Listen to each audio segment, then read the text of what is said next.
to my channel. Excuse my fluffy hair, I haven't straightened it yet today. I am going to make Millionaire'S shortbread, only it's not really shortbread. I don't like a shortbread base, I like a digestive biscuit base, so that's what I'm going to do. I'm going to start with half a block of butter. That's a 250 gram block, and I'm going to stick in half of that. Bear in mind, I am not measuring things particularly, as you will have just noticed. I am just eyeballing it, as they always say on the American YouTube channels. It's eyeball time. So, block of butter in there, minus the paper, if you can get the paper off. You don't want paper in there, do you? There we go, block of butter. And then a good healthy squoze of golden syrup.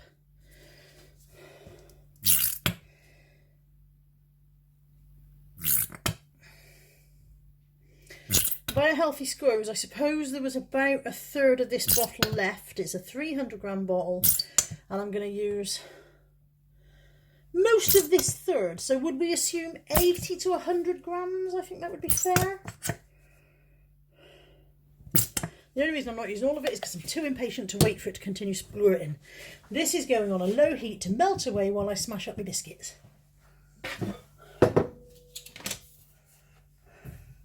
Half a pack of the cheapest digestive biscuits you can buy in Tesco. These are just what used to be Smart Price or whatever. No, Asda Smart Price. Tesco Value, and then they gave them all names, so now they're Miss Molly's. They go in there and they get smashed to buggery, which is a technical term well known in cooking circles.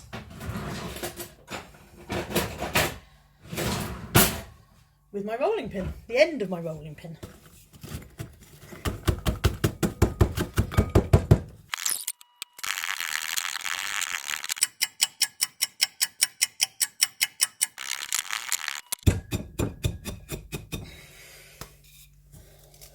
That'll do, I'm not here for perfection.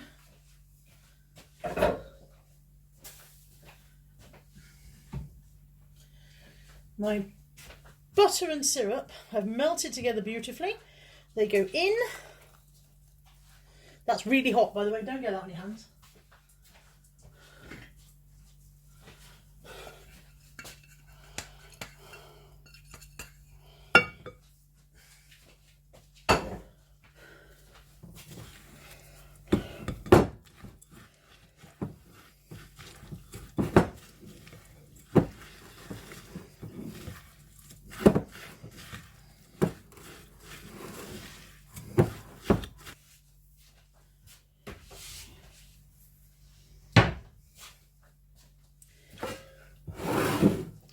I've got an 8 by 8 pan, which I'm going to line with a piece of paper.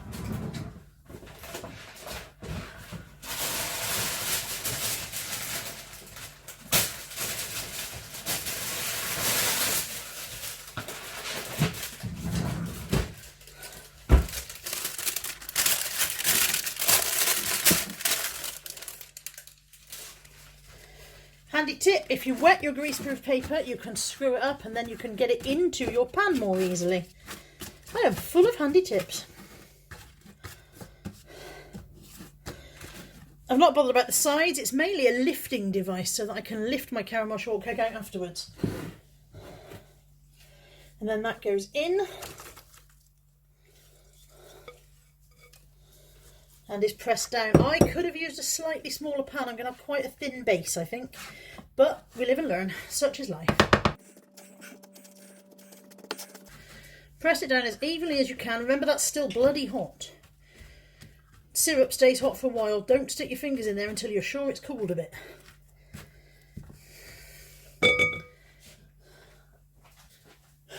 And the good old potato masher is the ideal thing for squashing it down properly. The more you compact it, the more it will hold together when it's chilled and whatever.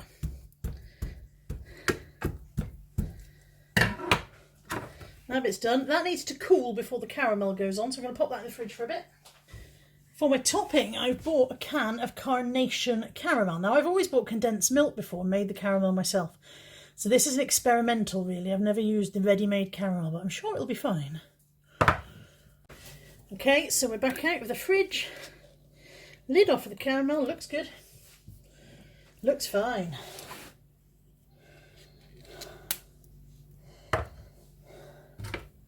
Not wasting that bit's going on as well.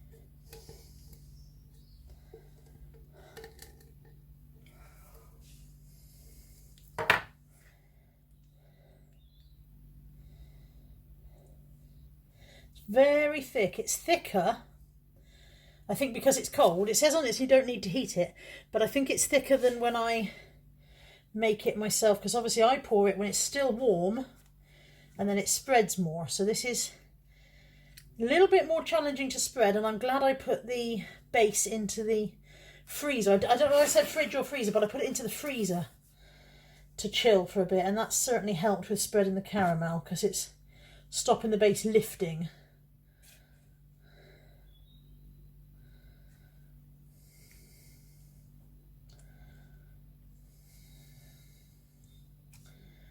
I think that's going to do.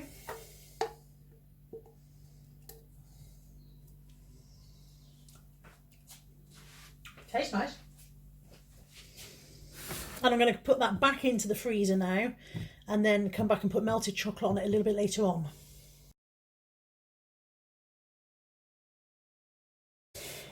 Interestingly, this has been in the freezer for several hours because life happened and I went off and did other things. But the caramel is not frozen.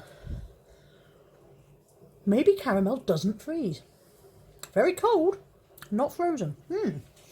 Anyway, I'm going to melt some of these to make the topping. So I'm going to melt these in a bowl over boiling water in the usual way. Really straightforward. You start off with a hot hob. I always start off with a pan of hot water because it'll come to the boil quicker. And your bowl just sits in the top and melts gradually. Very simple. It's the night we'll both remember. Sweet surrender. We're moving close together. Wanna make your body mine through the night. Hot and sweet through the night. There we go. That is now completely melted. The bowl is very hot. And I'm going to pour that onto my caramel strawberry whilst trying not to burn myself on the bowl. Got it all planned, honestly.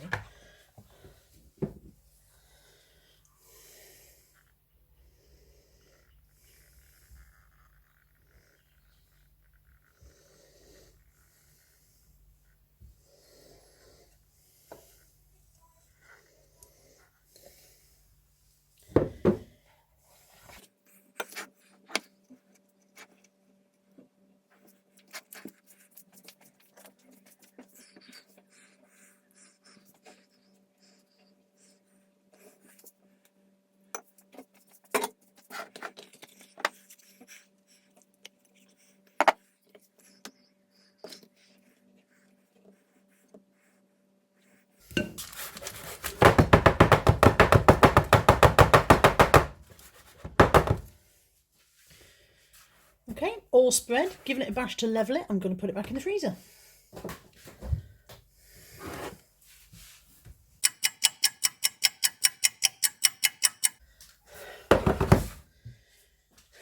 There we go. It has set nicely. I possibly should have taken out a few minutes ago because I might have trouble cutting that, but let's find out.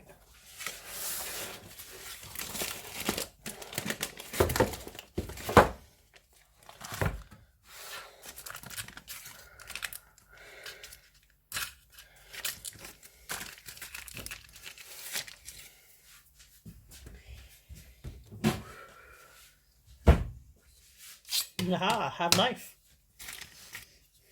I think I want to go there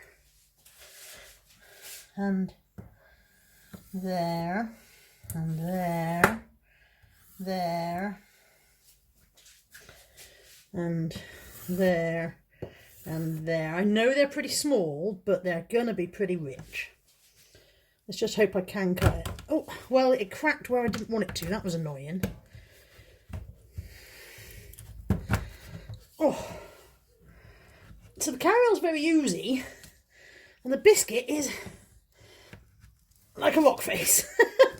Let's turn that. Oh, okay, that's impossible. Oh, no, it's not. I've done it. Wow.